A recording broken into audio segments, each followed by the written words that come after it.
नमस्कार शेतकरी बंधू आणि भगिनींनो, कृषी दर्शन कार्यक्रमात आपणा सर्वच दर्शकांचं अगदी मनापासून स्वागत। दर्शक हो, आपले शेतकरी बांधव विविध पिकं घेत असतात, त्याचबरोबर ते ऊस या पिकाचं सुद्धा उत्पादन घेत असतात।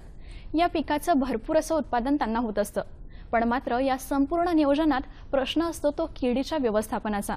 तेव्हा आजच्या कार्यक्रमात आपण ऊस पिकावरील कीड व्यवस्थापन नेमकं कसं करावं याविषयी जाणून घेणार आहात। आणि ह्या विषयावर मार्गदर्शन करण्यासाठी आज आपल्याबरोबर आपल्या स्टुडिओत उपस्थित आहेत कीटकशास्त्र विभाग, कृषी महाविद्यालय नागपूर इथल्या सहाय्यक प्राध्यापिका doctor Jayashree Ughade madam. Madam नमस्कार, आजच्या कार्यक्रमात आपलं खूप खूप स्वागत आहे। धन्यवाद। वळूयात आपल्या विषयाकडे। सर्वप्रथम आपल्या शेतकरी बांधवांना हे सांगा की ऊस पिकावर प्रामुख्याने कुठल्या कुठल्या प्रकारच्या किडे आढळतात? अच्छा, ज्या प्रकारे आपल्याला माहिती आहे की ऊस हे एक महत्त्वाचं नगदी पीक आहे जे महाराष्ट्रामध्ये बऱ्याचशा भागामध्ये घेतलं जातं आणि यापासून शेतकऱ्यांना खूप चांगल्या प्रकारे उत्पादन सुद्धा मिळतं। बरेचसे शेतकरी 60-80 ते 100 टन प्रति हेक्टर इतकं उत्पादन सुद्धा ऊसाचं घेतात। पण त्यामध्ये महत्त्वाची जी अडचण असते ती असते किडींची। किडींमुळे ऊसाचं 20 ते 40% उत्पादनात घट आलेलं किंवा नुकसान झालेलं बघण्यात आलेलं आहे। ऊसावरती ज्या प्रामुख्याने किडी येतात त्यामध्ये महत्त्वाच्या 6 किडी आहेत। पहिली म्हणजे खोडकिडा, आणि त्यानंतर येणारी पायरीला, पांढरी माशी, लोकरी मावा, नंतर खवले कीड आणि पिठा ढेकूण, ह्या एकूण 6 ज्या किडी आहेत ह्या ऊसावरती प्रामुख्याने आपल्याला बघावयास मिळतात। बरं, आताच आपण 6 किडींचा प्रकार आहेत असं आपण सांगितलं। त्यात पहिला प्रकार आपण खोड किडीचा सांगितला, तर याचा प्रादुर्भाव नेमका शेतकरी बांधवांनी कसा ओळखावा याविषयी सांगा। अच्छा, तर खोडकिडी ही जी कीड आहे तर यामध्ये 3 किडींचा अंतर्भाव होतो, म्हणजे 3 प्रकारच्या प्रजाती आपल्याला यामध्ये बघावयास मिळतात। तर त्या ज्या प्रजाती आहेत त्या वेळेनुसार, म्हणजे त्या कुठल्या वेळेला पिकावरती येतात यानुसार त्यांची विभागणी करण्यात आलेली आहे। तर आपल्या ऊसावरती सगळ्यात सुरुवातीला जी कीड येते ती सुरुवातीला येणारा खोडकिडा, तो आपण ऊस लागवड केल्यापासून 1 महिन्यापासून तर 3 महिन्यापर्यंत आपल्याला ऊसावरती बघावयास मिळतो। त्यानंतर जी येते कांड्यावरती येणारा खोडकिडा, तो आपल्याला 3 महिन्यानंतर ऊसावरती बघावयास मिळतो। आणि तिसरी जी आहे ती शेंड्यावरती येणारा खोडकिडा। तर अशा ह्या 3 महत्त्वाच्या किडी आहेत आणि त्यांना ओळखण्याची जी लक्षणं आहेत, म्हणजे समजा सुरुवातीला आपण लागवड केल्यानंतर जर एका महिन्यात आपल्याला असं दिसत असेल की आपल्या शेतामध्ये काही झाडं सुकलेली आहेत, जी फुटवे येतात ना नवीन, ती जर आपल्याला सुकलेली दिसत असेल तर अशा फुटव्यांना जर आपण उपरून जर बघितलं तर ते अगदी अलगद आपल्या हातात येतात एकतर, आणि दुसरं म्हणजे त्याच्या आतमध्ये आपल्याला अडी पण दिसून येते। पोंगे जे असतात, म्हणजे जो फुटवा जो असतो तो आपल्याला सुकलेल्या अवस्थेत दिसतो, त्याच्यामधनं एक घाणेरडा असा स्मेल पण आपल्याला येतो, वास येतो। कारण ही जी सुरुवातीला येणारी खोडकीड असते ही अगदी जमिनीलगत खोळामध्ये आतमध्ये शिरते आणि आतला जो पूर्ण भाग असतो तो पोखरून खाते। त्यामुळे पोंगा जो असतो त्याच्या आतमध्ये या किडीची विष्ठा सुद्धा तशीच राहते आणि त्याला नंतर वास सुटतो आणि आपल्याला असा पोंगा जर आपण उपळून बघितला तर तो त्याच्यामध्ये आपल्याला वास येतो। ही झाली सुरुवातीला येणाऱ्या जी कीड असते म्हणजे खोडकीड, तिच्या प्रादुर्भाव ओळखण्याचं लक्षण। असे पोंगे जर आपल्याला शेतामध्ये दिसत असतील 15% तर समजायचं की किडीने आर्थिक नुकसानीची पातळी ही जवळपास गाठलेली आहे। आणि दुसरी जी कीड आहे जी मी तुम्हाला सांगितली की दुसरी खोडकीड म्हणजे कांड्यावरती येणारी खोडकीड, तर ही कीड आपल्याला ऊसाच्या पिकामध्ये 3 महिन्यानंतर बघावयास मिळते। तर या किडीचा जो प्रादुर्भाव असतो तो सुद्धा ही कीड जे आपलं जो कांड असते, कांडाला जे पान असतं त्या पानाच्या अगदी शेवटच्या जॉईंटच्या जवळ एक छिद्र करते आणि कांड्यामध्ये शिरून कांड्यातील आतील भाग पोखरून खाते। त्यामुळे ते कांड्याची एकतर जी लांबी असते ती सुद्धा कमी होते, सोबतच कांड्याचे जे म्हणजे आकार असतो तो सुद्धा लहान होतो, ऊसामध्ये साखरेचं प्रमाण सुद्धा कमी होतं आणि बऱ्याचदा अशा ऊसाची जी आहे ती वाढ खुंटते। आणि अशी जर पानं आपण काढून जर बघितले, जे ऊसाला चिपकलेली सुकलेली पानं असतात ती जर आपण काढून बघितली तर आपल्याला या किडीने आतमध्ये जाण्यासाठी बनवलेलं छिद्र आणि ते संपूर्ण विष्टेने भरलेलं असं छिद्र आपल्याला बघावयास मिळते. असा ऊस समजा शेतकऱ्यांनी विकायला जर नेला तर त्याला हमी भाव सुद्धा कमी मिळतो. तिसरी जी कीड आहे ती म्हणजे शेंड्यावरती येणारी खोडकिडा. तर ही कीड शेंड्यावरती येते म्हणजे जसं आपण बघितलं की पहिला जो सुरुवातीला येणारा खोडकिडा होतो तो जमिनीलगत आपल्या पिकाला छिद्र करून आतमध्ये शिरतो. तर हा शेंडे कीड म्हणजे शेंड्यावरती येणारा खोडकिडा म्हणजे हा शेंड्याकडून पिकाच्या आतमध्ये जातो. याला समजा आपण शेतात गेल्यानंतर शेतकऱ्यांना ओळखायचं असेल की आपल्या पिकामध्ये किंवा ऊसाच्या पिकामध्ये की शेंड्यावरील खोडकिडा आलाय का, तर त्याचं एक अगदी म्हणजे छोटंसं एक उदाहरण म्हणजे हा किडा जेव्हा शेंड्याच्या आतमध्ये जातो त्यावेळेला जे गुंडाळलेलं पान असतं टोकाकडचं त्याला एक छिद्र करतो आणि ते छिद्र बंद पानाला करत असल्यामुळे जेव्हा ते पान उघडतं तेव्हा आपल्याला एका सरळ रेषेमध्ये त्याच्यावरती गोल आकाराची छिद्र गेलेली दिसून येतात. एका सरळ रेषेमध्ये अशी गोल आकाराची छिद्र दिसून येतात. असं जर शेतकरी बांधवांना त्यांच्या शेतामध्ये दिसत असेल आणि असे जर 15% जर त्यांना झाड जर दिसत असेल तर त्यांनी समजायचं की आपल्या शेतामध्ये शेंडे किडीचा प्रादुर्भाव झालेला आहे. या तीनही किडींमध्ये असं होतं की सुरुवातीला यांचा प्रादुर्भाव झाल्यानंतर आपल्याला लक्षात येणार नाही, पण नंतर याच्यामध्ये जो शेंडा असतो किंवा जो पोंगा असतो तो मरतो. म्हणजे झाड जे आहे ते मधातून सुकतं. अगदी सुरुवातीला जर असेल तर लहान लहान झाडं तुम्हाला सुकलेले दिसतील आणि जर समजा तुम्हाला शेंडे पोखरणाऱ्या खोडकिडीचा प्रादुर्भाव झाला असेल तर तुम्हाला वरचे जे शेंडे आहेत ते सुकलेले दिसतील. त्याला पोंगेमर असे म्हणतात. तर अशा पोंगेमर शेतकऱ्यांनी आपल्या शेतामध्ये मोजायचे आणि त्यावरून त्यांनी ठरवायचं की किती टक्के प्रादुर्भाव झालेला आहे. आणि जर 15% प्रादुर्भाव झालेला दिसत असेल तर नक्कीच नियंत्रणाचे उपाय करण्याची अत्यंत आवश्यकता आहे. बरं, आता आपण या खोडकिडीचे प्रकार कुठले आहेत ते सांगितलं, त्याचबरोबर लक्षणं कुठली कुठली आहेत आणि कुठल्या प्रकारे शेतकऱ्यांनी ह्या सगळ्या गोष्टींना लक्षात घ्यावं किंवा कसं ओळखावं याविषयी आपण सांगितलं. आता असं सांगा की या खोडकिडीचा जर आर्थिक पातळी जर या खोडकिडीने गाठली तर नेमक्या कुठल्या कुठल्या उपाययोजना आपल्या शेतकरी बांधवांनी कराव्यात? अच्छा, तर जसं मी सांगितलं की आर्थिक नुकसानीची पातळी म्हणजे कसं आहे की प्रत्येक कीड ही वातावरणामध्ये असतेच. निसर्गामध्ये अशी असं कधीच नसतं की कीड नाही आहे, पण ती कीड समजा एक आर्थिक नुकसानीची पातळी म्हणजे जर त्या किडीने आपल्याला त्या किडीच्या राहण्याने जर आपल्याला काही आर्थिक नुकसान होत नसेल तर मग त्या किडीच्या व्यवस्थापनाची गरज नाही. पण समजा त्या किडीच्या राहण्याने जर आपल्या पिकाला आर्थिक नुकसान होत असेल, आपल्याला आर्थिक नुकसान होत असेल, पिकाच्या उत्पादनामध्ये घट होत असेल तर अशा वेळेला नियंत्रणाचे उपाय करणे गरजेचे आहे. तर ऊसामध्ये सगळ्यात सुरुवातीला समजा जसं आपल्याला माहिती आहे की ऊसामध्ये 3 प्रकारचे वेगवेगळे ऊस लावले जातात. म्हणजे एक तर एकसाली ऊस असतो, दुसरा म्हणजे पूर्व हंगामी ऊस असतो आणि तिसरा म्हणजे अडसाली ऊस असतो. तर समजा हा जो एकसाली ऊस असतो ज्याची लावणी जी आहे जानेवारी किंवा फेब्रुवारी महिन्यामध्ये करतात, तर ती जर आपण वेळेवर जर केली तर आपल्या पिकामध्ये येणारा जी सुरुवातीची खोडकीड आहे तिचं नियंत्रण आपण तसंच करू शकतो. म्हणजे जर तुम्ही वेळेवर ऊसाची लागवड केली असेल तर ही कीड तुमच्या पिकावरती कमी प्रमाणात येते. दुसरं म्हणजे समजा जसं आपण आपल्याला ऊस लावायचा आहे तर ऊसामध्ये समजा आपण धेंचा हे जर पीक जर लावलं तर आपण त्याच्यामध्ये येणारा जो हे आहे म्हणजे लवकर येणारी जी खोडकीड आहे त्याचं आपण नियंत्रण करू शकतो. म्हणजे प्रादुर्भाव कमी झालेला आढळून आलेला आहे धेंचा लावल्यानंतर. त्याचसोबत समजा 10 ते 15 सेंटीमीटर म्हणजे आपण ऊस जेव्हा लागवड करतात त्याच्या 3 ते 4 दिवसांनी 10 ते 15 सेंटीमीटर आपण मातीचा भर द्यायचा. त्याने सुद्धा या किडीचा प्रादुर्भाव कमी झाल्याचं लक्षात आलेलं आहे. सोबतच 45 दिवसांनी जर तुम्ही परत एकदा मातीचा भर जर दिला लागवड केल्यानंतर तरी सुद्धा या किडीच्या नियंत्रणामध्ये आपल्याला मदत होते. तर अशा प्रकारे आपण काही छोट्या छोट्या गोष्टी आहेत ज्या केल्यामुळे आपल्याला फायदा होऊ शकतो. सोबतच आपण जसं आता सांगितलं की या किडीच्या नियंत्रणाकरता काही रासायनिक कीटकनाशक सुद्धा आपण वापरू शकतो. जसं की क्लोरोपायरिफॉस हे एक कीटकनाशक आहे जे आपण 20% प्रवाही 20 मिली किंवा मग क्लोरॅन्ट्रॅनिलिप्रोल हे सुद्धा एक कीटकनाशक जे 18.5% प्रवाही 4 मिली किंवा मग फिप्रोनिल 5% कीटकनाशक जे आहे ते आपण 30 मिली 10 लिटर पाण्यात मिसळून समजा आपण याची जर फवारणी जर केली तरी आपल्याला याचा फायदा होऊ शकतो. पण हे करत असताना शेतकऱ्यांनी हे पण लक्षात ठेवायला पाहिजे की समजा जे आपल्या शेतामध्ये जे पोंगेमर दिसते तर असे पोंगे काढून आपण एकतर नष्ट करायचे.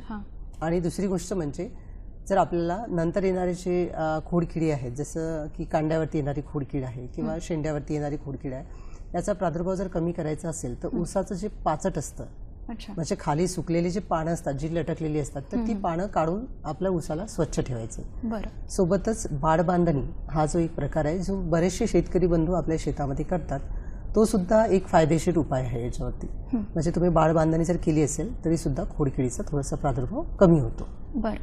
शेतकरी बांधवांनो, आताच्या उपाययोजना आपण जाणून घेतल्यात. आता पुढे मला असं सांगा की ह्या ऊस पिकावर आपल्याला एक गवताच्या आकाराची किंवा गवताच्या रंगाची आपल्याला एक अशी कीड दिसते, तर ही कीड नेमकी कुठली? हां, ही बऱ्याचदा शेतकऱ्यांना अशी गवताच्या रंगाची एक कीड याच्यावरती पाहायला मिळते. ती एक रसशोषक कीड आहे. तिचं नाव आहे पायरिला. अच्छा अच्छा. तर या पायरिलाच्या ज्या म्हणजे पिल्ले असतात किंवा प्रौढ असतात, हे पानाच्या खालच्या बाजूला राहून पानातील रस शोषण करतात. त्यामुळे जी पानं असतात ती सुरुवातीला पिवळसर वगैरे पडतात. नंतर मग या किडी ज्या असतात ह्या एक चिकट गोड पदार्थ सुद्धा बाहेर टाकतात. हां, ज्यावरती काळी जी बुरशी असते तिची सुद्धा वाढ झाल्याची आपल्याला बघावयास मिळते. त्यामुळे पानं आपल्याला काळी पडलेली दिसतात खालच्या बाजूने. आणि जर असं झालं असेल तर मग जी प्रकाश संश्लेषणची क्रिया असते, म्हणजे अन्नद्रव्य तयार करायची जी झाडाची पद्धत असते, तर त्यावरती सुद्धा थोडासा याचा प्रादुर्भाव आपल्याला म्हणजे त्यावरती इफेक्ट झालेला आपल्याला दिसून येतो. ती मंदावते आणि मग अशा वेळेला झाडांची जी वाढ असते, म्हणजे ऊसाची जी वाढ आहे ती सुद्धा खुंटते किंवा मग कमी त्याची जो स्वस्थपणा असतो तो कमी होतो. तसंच साखरेचं प्रमाण सुद्धा कमी झालेलं आपल्याला आढळून येते. तर ही जी पायरिला कीड आहे तर ही अगदी गवताच्या रंगाची आपल्याला बघावयास मिळते. बरं, मग या पायरिलाचा जर प्रादुर्भाव आपल्या पिकावर, ऊस पिकावर जर झाला असेल तर मग याचं नियंत्रण कसं करावं? तर पायरिलाचा समजा प्रादुर्भाव आपल्या पिकावरती जर झाला असेल तर याच्या नियंत्रणाकरिता आपण एकतर जेव्हा आपल्याला प्रादुर्भाव दिसून येतो तर त्याच वेळेला आपण त्याच्यावरती काही कीटकनाशकांचा वगैरे आपण वापर करू शकतो. पण पायरिलावरती CIB रजिस्ट्रेशन म्हणजे जे लेबल क्लेम असतं कीटकनाशकांचं, त्यामध्ये कुठलंही कीटकनाशक असं दिलेलं नाही आहे. तर याच्यावरती आपण एक जैविक नियंत्रणाचा उपाय आपण करू शकतो. त्याकरता पायरिलाचं जे एक जैविक नियंत्रणासाठी जे कीड आहे, म्हणजे आपल्याला जी त्यासाठी परोपजीवी कीड जी आहे तर इपिरिकॅनिया मेलॅनोल्युका हा एक परोपजीवी कीटक आपण यासाठी वापरू शकतो. अच्छा अच्छा. तर ही निसर्गात सापडणारी त्याची नैसर्गिक शत्रू आहे पायरिलाची आणि तिचा आपण उपयोग करू शकतो या किडीच्या नियंत्रणाकरता. तर याकरता आपल्याला 5,000 जिवंत कोश किंवा मग 1,00,000 अंडी, अच्छा, तर अशी आपण आपल्या शेतामध्ये जर सोडली, जर आपल्याला पायरिलाचा प्रादुर्भाव दिसत असेल तर अशा वेळेला आपण शेतकऱ्यांनी जर इपिरिकॅनिया मेलॅनोल्युकाचे जर अशा प्रकारे कोश किंवा अंडी शेतात सोडली तर आपल्याला त्याच्यावरती जैविक नियंत्रण मिळवता येऊ शकतं. म्हणजेच हा एक मित्र कीटकच झाला समजायचं. अच्छा, आता मला सांगा की पुढे आपण खवले कीड आणि पिठा ढेकुण याबद्दल आपण बोलला होता, तर यामध्ये नेमकं अंतर काय आहे आणि याचं नियोजन किंवा याचं नियंत्रण शेतकरी बांधवांनी नेमकं कसं करावं? अच्छा, तर खवले कीड जी आहे तर पिठा ढेकुण आणि खवले कीड आणि पिठा ढेकुण हे दोघं सुद्धा एका ठिकाणी राहून रसशोषण करतात. म्हणजे पानाच्या खालच्या बाजूला किंवा मग खोडावर म्हणजे अगदी कांड्यांवरती राहून सुद्धा रसशोषण करतात. या दोघांमध्ये फरक म्हटलं म्हणजे खवले कीड अगदी आपल्याला चिपकलेल्या टिकल्यांसारखी म्हणा किंवा अशी आपल्याला दिसते. आणि पिठा ढेकुण जसं आपल्याला माहिती आहे की त्याच्या अंगावरती एक पांढऱ्या कलरचं एक कवच असतं, मेणाचं आवरण असतं, ज्यामुळे त्याचं नियंत्रण करणे थोडंसं कठीण असतं. खवले किडीचं पण तसंच असतं, त्याच्यावरती जे कव्हर असतं त्यामुळे त्याचं नियंत्रण थोडंसं कठीण असतं. दोन्हीही रसशोषण करणाऱ्या किडी आहेत आणि दोन्हीही पानाच्या खालच्या बाजूला किंवा अगदी जिथे पान आपल्या कांड्याला चिपकलेलं असतं त्या ठिकाणी किंवा मग कांड्यांवरती राहून रसशोषण करतात. समजा खवले किडीचा प्रादुर्भाव आपल्या शेतामध्ये जर झाला असेल तर कांड्यांवरती जर झाला असेल तर मात्र कांड्यांचा आकार, त्या झाडाची उंची, तसेच अशा वेळेला कधी कधी झाडांचा खूप जास्त प्रादुर्भाव झाला असेल तर झाडं पिवळी पडून मरतात सुद्धा. तर असं आपल्याला याचा प्रादुर्भाव दिसून येतो. सोबतच साखरेचं प्रमाण सुद्धा कमी झालेलं आपल्याला दिसून येतं. आणि जी तुम्ही म्हटले की पिठा ढेकुण, तर पिठा ढेकुण ही जी कीड असते हिचं जर आपल्याला समजा नियंत्रण करायचं असेल तर जसं आपल्याला माहिती आहे की पिठा ढेकुण जेव्हा अगदी पिल्लावस्थेत असतो त्यावेळेला तो अगदी अशी त्याला योग्य अशी जागा तो निवडतो, तिथपर्यंत जातो, तिथे थांबतो. तिथे थांबल्यानंतर तो रसशोषण करायला सुरुवात करतो आणि त्यावेळेला त्याच्या शरीरावरती एक पांढऱ्या कलरचा मेणाचा थर यायला सुरुवात होते, ज्यामुळे की त्याचं नियंत्रण करणे थोडंसं कठीण जातं. तर या 2 किडींमध्ये फरक एवढाच आहे की आपल्याला खवले कीड ही एकाच ठिकाणी बघायला मिळेल आणि पिठा ढेकूण जो आहे तो आपल्याला पांढऱ्या कलरचा आपल्या पिकावरती दिसून येतो. दोन्ही रसशोषक किडीच आहे. बरं मॅडम, ही चर्चा आपण अशीच पुढेही सुरू राहू द्यात. कार्यक्रमात घेऊया एक छोटीशी विश्रांती.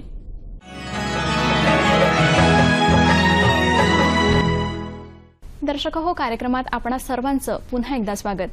आपण जाणून घेत होतो पिठा ढेकूण आणि खवले कीड यात काय अंतर आहे याविषयी. आता यानंतर आपण जाणून घेऊयात याविषयी उपाययोजना आपण कशा कराव्यात याविषयीची माहिती.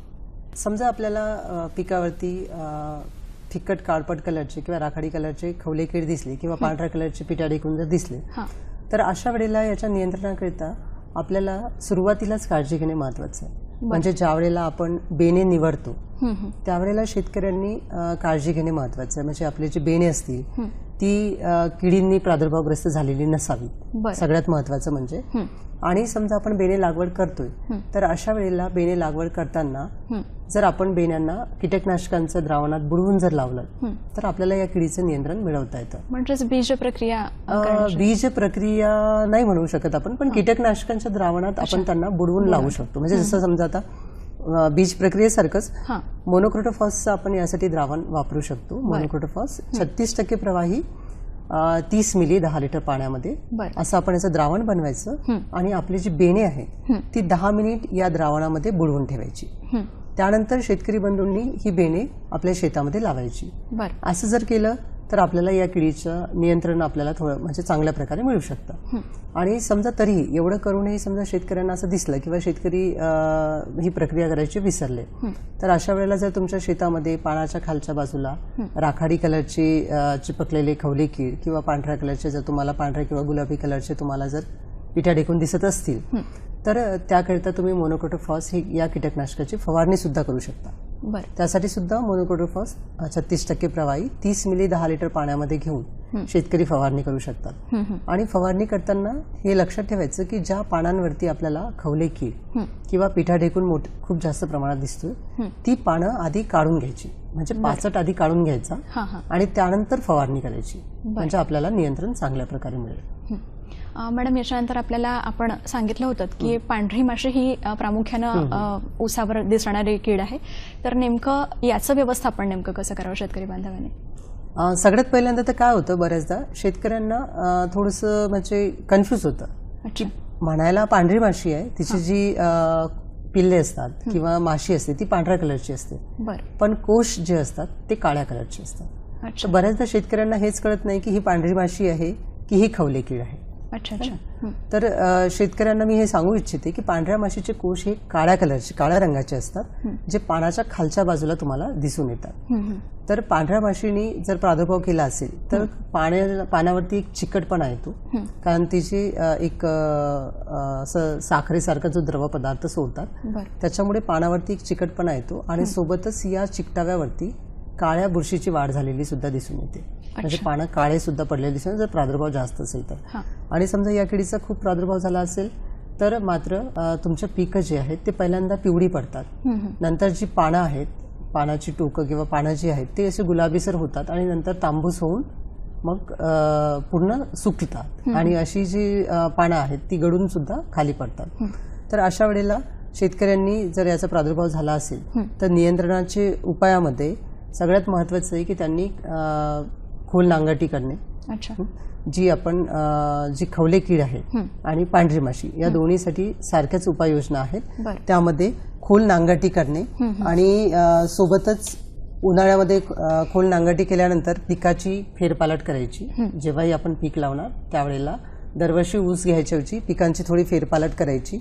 नंतर पिकांची रोवणी जी आहे तर ती आपल्याला ज्या शिफारसीत वेळी दिलेल्या आहे त्याच वेळेला आपण पिकांची रोवणी करायला पाहिजे. म्हणजे जसं मी पहिल्यांदा सांगितलं, एक साली किंवा पूर्व हंगामी किंवा मग अडसाली ऊस, तर त्यानुसारच त्यांची रोवणी आपण करायची आहे. सोबतच समजा जी काही आपण रासायनिक खतं वापरतोय तर ती रासायनिक नत्र खते जी आहेत त्यांचा संतुलित वापर आपण करायला पाहिजे. आणि त्याचसोबत पाण्याचं जे व्यवस्थापन आहे, पाणी जे आपण पिकांना देतो तर ते पाणी सुद्धा आपण संतुलित द्यायला पाहिजे. कारण की असं सुद्धा बघायला मिळाले की जसं समजा आपल्या दरवर्षी जसं आपला ड्राय स्पेल जातो, म्हणजे एक मध्ये पावसामध्ये खंड जातो, तर असे जे खंड पडतात अशा वेळेला काय होतं की उष्णता वाढते आणि हवेतील आर्द्रता जी आहे ती कमी होते. मॅडम, मी तुम्हाला सध्या इथेच थांबवते. वेळ झालेली आहे एका छोट्याशा विश्रांतीची. दर्शक हो, भेटूया या छोट्याशा विश्रांतीनंतर.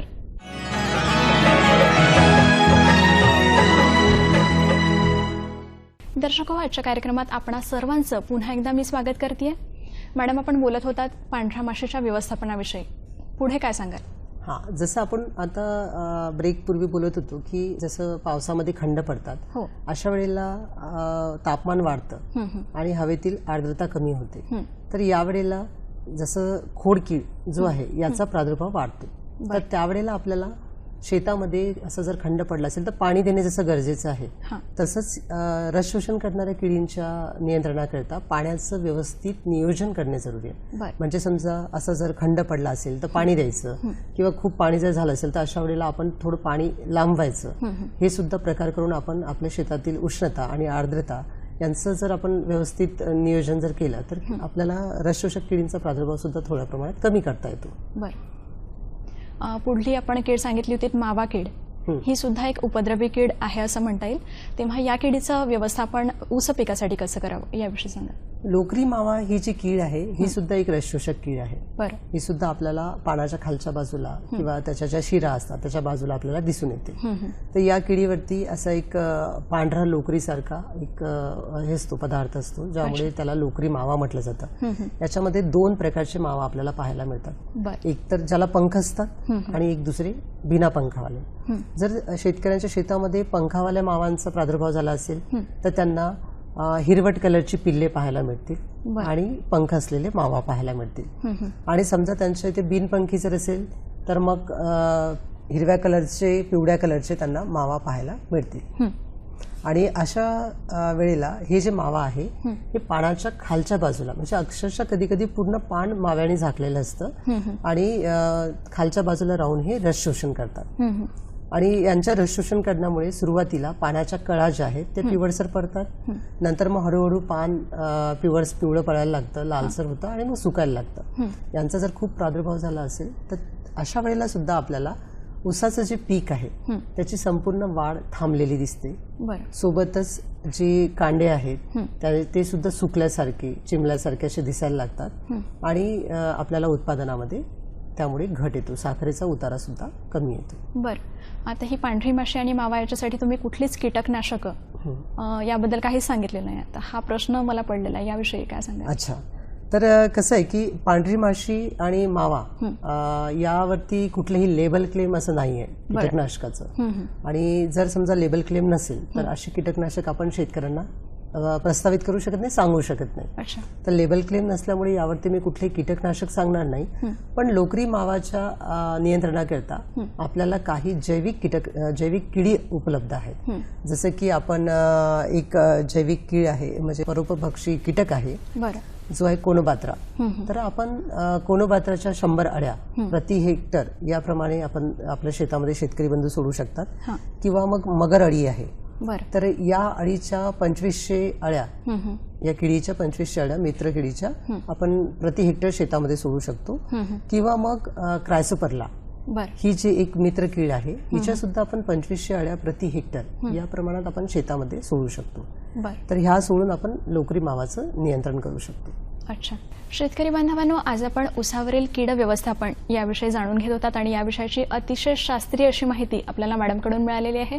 मॅडम, आपण इथे आलात आणि आपल्याला आपल्या शेतकरी बांधवांना या विषयाची जी संपूर्ण अशी उपयुक्त माहिती दिली आहे त्याबद्दल मी आपलं नागपूर दूरदर्शनतर्फे खूप खूप आभार मानते. धन्यवाद. धन्यवाद.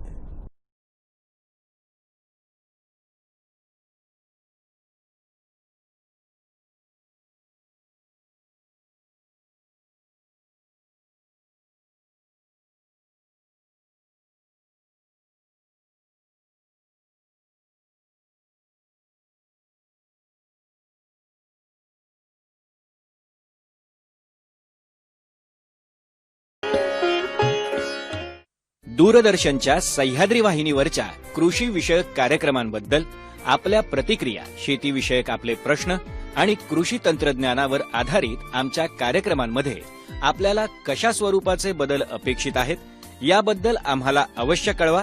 9969023081 या व्हॉट्सअप क्रमांकावर किंवा ddmumbaikrishi@gmail.com या ईमेल आयडीवर.